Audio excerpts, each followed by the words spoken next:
Hi, hello, welcome again. Hi. Okay, so today we'll be doing the analysis for match number 30, that is between RCB versus SRH. So,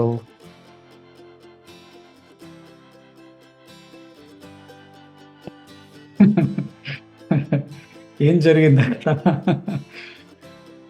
అంత అంత batting pitch ఉంటుందని expect చేయలేదు. Especially Bengaluru track.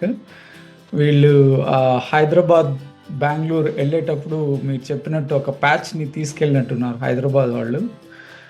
So ఆ ఆ highway ప్యాచ్ని తీసుకెళ్ళి అక్కడ వేసినట్టున్నారు పిచ్ మీద. No no no no no ఇది హైవే కాదు, ఇది ఇది ఎయిర్పోర్ట్ రన్వే ఉంటుంది కదా, ఆ రన్వేలో ప్యాచ్ తీసుకొచ్చి వేసారు. వేసినట్టున్నారు. ఎగ్జాక్ట్లీ. అంటే బేసిక్గా వీళ్ళు ఎస్ఆర్ఎస్ అంటే హైదరాబాద్, వైజాగ్, తర్వాత కోల్కతా ఈ పిక్చర్స్ చూసి వాళ్ళు హైవేస్ వేస్తున్నారు, మేము ఎందుకు తగ్గాలి అని చూసారు, ట్రై చేశారు హైవేస్ చేద్దామని.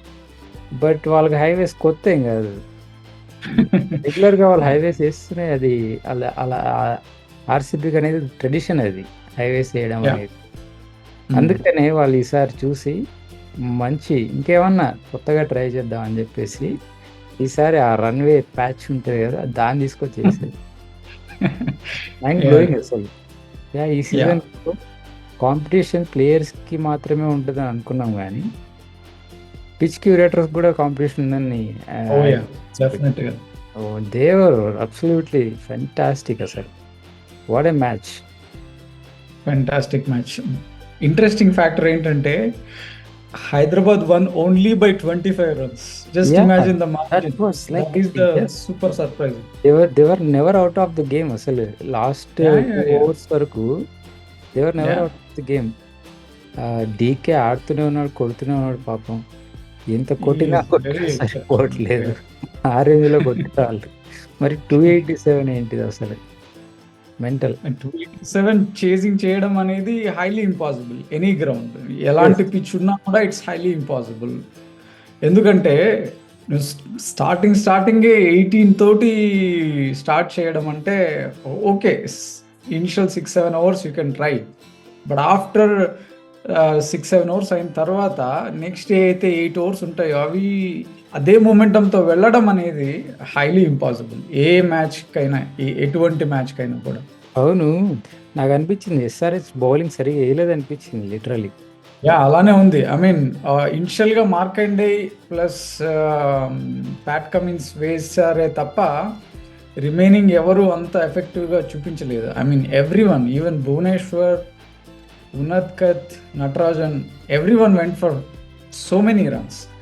దట్టు ఏంటంటే వాళ్ళు నేర్చుకోలేదు తొందరగా, స్లో బాల్స్ స్టార్ట్ చేయడం ఎందుకు అంత తొందరగా నేర్చుకోలేకపోయారో అర్థం కాలేదు. And Bhuvneshwar lacking his strength with yorkers అనిపించింది. యార్కర్స్ వేయడం ఎందుకు మర్చిపోయాడో తెలియట్లేదు మరి భువనేశ్వర్.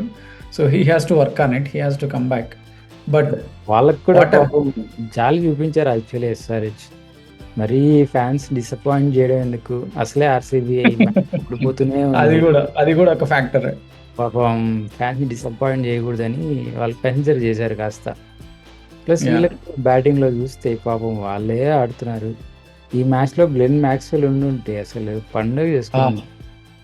గ్లెన్ మ్యాక్స్వెల్ ఇలాంటి మ్యాచెస్ లో లేకపోవడం ఆర్సీబీ దురదృష్టం అని చెప్పొచ్చు. ఈ మ్యాచ్ లో కనుక గ్లెన్ మ్యాక్స్వెల్ ఉంటే ఇంకో లెవెల్లో ఉండేది, అన్ని రికార్డ్స్ బ్రేక్ అయ్యేవేమో. ప్లస్ క్యామరూన్ గ్రీన్ కూడా, వాళ్ళిద్దరు ఉండుంటే ఇంకోలా ఉండేది అసలు. వీళ్ళు బౌలర్స్ కొత్త వాళ్ళని తీసుకొచ్చారు కానీ బట్ వాళ్ళ గుండి కూడా అంత సపోర్ట్ అయితే లభించలేదు ఆర్సీబీకి.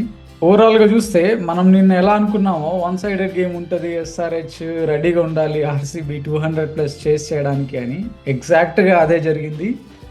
మనం కీ ప్లేయర్స్గా క్లార్సన్ ఉంటాడు అనుకున్నాం, ట్రావిస్ హెడ్ అనుకున్నాం, అలాగే అభిషేక్ ఉంటాడు అనుకున్నాము.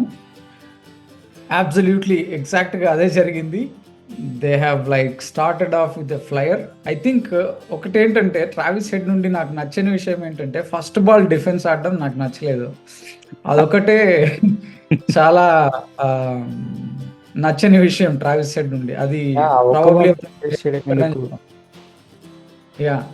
సో, ఆ ఒక్క బాల్ కూడా ఎందుకు డిఫెన్స్ ఆడాడనేది అసలు it's not properly right thing to do.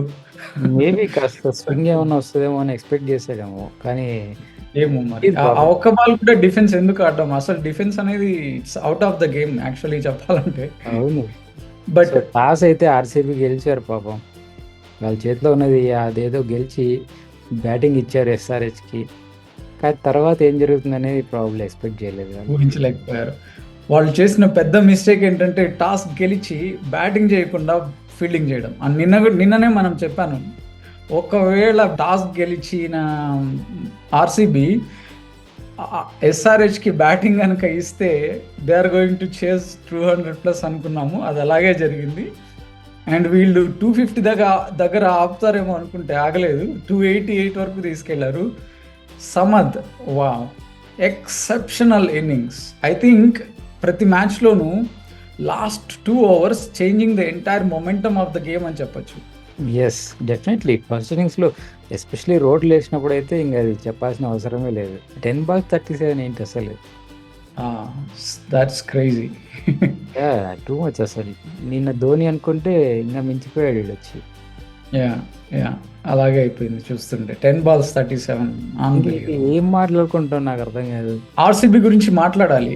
చాలా ఉంది మాట్లాడడానికి. ఎందుకంటే వాళ్ళ బ్యాటింగ్ స్ట్రెంత్ ఎంత ఉంది అనేది వాళ్ళు అట్‌లీస్ట్ ఈ మ్యాచ్ ద్వారా అయినా రికగ్నైజ్ చేయాలి ఒకటి. సెకండ్ థింగ్ డీకే ఎంత క్రిటికల్ ప్లేయర్ అనేది ఈ మ్యాచ్ ద్వారా ప్రూవ్ అయింది. He was almost taking the game. ఒకవేళ అతను గనక ఒక్క 1, 2 ఓవర్స్ ఎర్లీగా వచ్చుండింటే స్ట్రైకింగ్ గనక అతనికి ఎక్కువ లభించుంటే he would have taken the game. అది రికార్డ్ బ్రేకింగ్ అయ్యిండేది. అండ్ లుక్ అట్ డీకే ఉన్న పర్సనాలిటీకి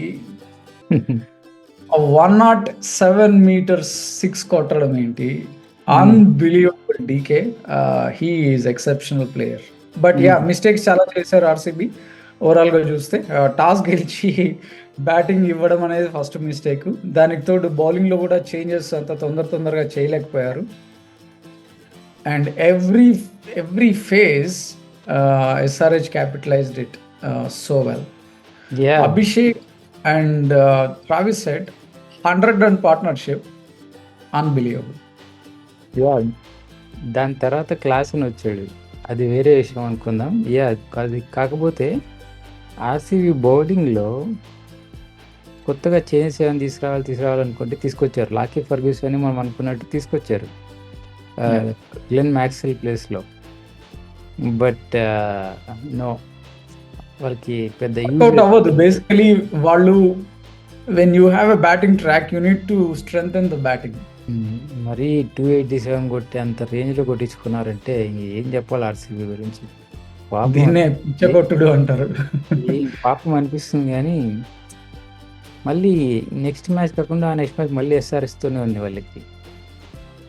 యా అన్ఫార్చునేట్లీ ఇంకోటి ఏంటంటే SRH నెక్స్ట్ ఆడబోయే మ్యాచెస్ అన్ని హైదరాబాద్లో ఉన్నాయి. మెజారిటీ ఆఫ్ ద మ్యాచెస్ వాళ్ళు మహా అయితే ఢిల్లీ ఒకటి, ముంబై అండ్ ప్రాబబ్లీ చెన్నై ఈ 3 అవుట్ సైడ్ ఆడతారు. రిమైనింగ్ అన్ని మ్యాచెస్ హైదరాబాద్లోనే ఉన్నాయి. ఇంకా ఎన్ని రికార్డ్స్ బ్రేక్ అవుతాయో అన్‌బిలీవబుల్. అది మాత్రం చెప్పడం చాలా బట్ కష్టం. మళ్ళీ 287 అయితే డెఫినెట్లీ కొట్టలేరు. అయితే అది ఇంకా యూ డెఫినెట్లీ నెవర్ నో. ఎందుకంటే SRH సర్ప్రైజింగ్ ఎవ్రీ మ్యాచ్ అన్నమాట. ఎందుకంటే ఫస్ట్ వాళ్ళు 270 క్రాస్ చేయడమే అన్‌బిలీవబుల్. దానికి తోడు ఈరోజు దాన్ని కూడా రికార్డ్ బ్రేక్ చేయడం అనేది ఇంకా అన్‌బిలీవబుల్. అండ్ సమద్ ఆ ఇన్నింగ్స్ 300 పైన స్ట్రైక్ రేట్ తోటి ఆడడం అనేది unbelievable. Wow! There are so many unbelievables. Nitish రెడ్డికి బ్యాటింగ్ రాలేదు పాపం. బ్యాటింగ్ రాలేదు. జస్ట్ ఇమాజిన్ నితీష్ రెడ్డికి బ్యాటింగ్ రాలేదు. He has done so well in the previous game. So అతనికి కనుక బ్యాటింగ్ వచ్చింటే ఇంకా బాగా ఆడేవాడు. But yeah whatever the decisions that they took in the batting order ఆ మొమెంటంకి సంబంధించి they did the right decisions SRH. Yes. ఇంకా సెకండ్ ఇన్నింగ్స్ బ్యాటింగ్ వచ్చేసరికి ఆర్‌సీబీ ఆఫ్‌కోర్స్ ఎప్పుడు గేమ్‌లో లేరైతే అని అనిపించింది. బట్ స్టార్ట్ అయితే ఎంత అద్భుతంగా ఇచ్చారు ఈసారి. ఫెంటాస్టిక్. యాహ్! ఆ మొమెంటం ఫస్ట్ 6 to 7 అవర్స్ వచ్చిన మొమెంటం ఫెంటాస్టిక్ అని చెప్పొచ్చు ఆర్సీబీకి. విరాట్ కోహ్లీ కంప్లీట్గా ఇంకా Oh yeah, అయిపోయాడు. He was striking the ball in a different zone. Yeah. Faf du Plessis కూడా జాయిన్ అయ్యాడు, హాఫ్ సెంచరీ మళ్ళీ కొట్టాడు. అండ్ దాని తర్వాత పెద్ద స్కోర్స్ అయితే రాలేదు. రజత్ పైదార్ నుంచి అనుకున్నాము, రాలేదు. విల్ జాక్స్ అనుకున్నాం, విల్ జాక్స్ రాలేదు. Will Jacks, unfortunately. Rajat Patidar, Saurav Chauhan, Anuj Rawat as well as Mahipal Lomror వీళ్ళు పెద్దగా ఆర్సీబీకి అయితే హెల్ప్ చేయలేదు. మోస్ట్ ఆఫ్ ది ప్రెజర్ ఎవరైతే ఉందో సీనియర్ ప్లేయర్స్ వీళ్ళే తీసుకున్నారు. Yeah. అండ్ ప్రతి మచ్ దేర్ గేమ్. బట్ ఒకటే ఇంపాక్ట్ కలిగించే విషయం ఏంటంటే ఎస్ఆర్హెచ్ రన్ రేట్ మెరుగుపరచుకోకపోవడం. వాళ్ళు కొంచెం స్కోర్ కంట్రోల్ చేసిండుంటే సెకండ్ ఇన్నింగ్స్లో బాగుండేది అనిపించింది. At least if they could restricted 200 runs అలా రెస్ట్రిక్ట్ చేసింటే మంచి రన్ రేట్లో అట్లీస్ట్ థర్డ్ పొజిషన్లో ఉండేవాళ్ళు సిఎస్కేని దాటి. బట్ హైదరాబాద్లో చాలా మ్యాచెస్ ఉన్నాయి నెక్స్ట్ ఆడేవన్నీ. So yeah, they have to utilize the home conditions. ఇంకా ఆర్సీబీ యాక్చువల్గా ఇంకా హోప్స్ ఏం లేవు ఆర్సీబీకి literally. I think it's already out of the league అని చెప్పొచ్చు ఒక రకంగా. Play just for the sake of playing అని ఉంటుంది. ఎస్ఆర్హెచ్ కి మంచి అవకాశం అని చెప్పొచ్చు ప్లే ఆఫ్స్కి వెళ్ళడానికి ఇది. అండ్ దానికి తోడు Pat Cummins captaincy is remarkably well. అతను చాలా అద్భుతమైన క్యాప్టెన్సీ చేస్తున్నాడని చెప్పొచ్చు. And he's leading from the front. బౌలింగ్లో అతను రావడం, బ్రేక్ త్రూస్ ఇవ్వడం అనేది చాలా క్రూషియల్ మూమెంట్స్లో he's picking the wickets. And he's in the top list, top 5లో ఉన్నాడు ఇప్పుడు అతను వికెట్స్ లిస్ట్లో. So that shows how he's leading అని చెప్పొచ్చు.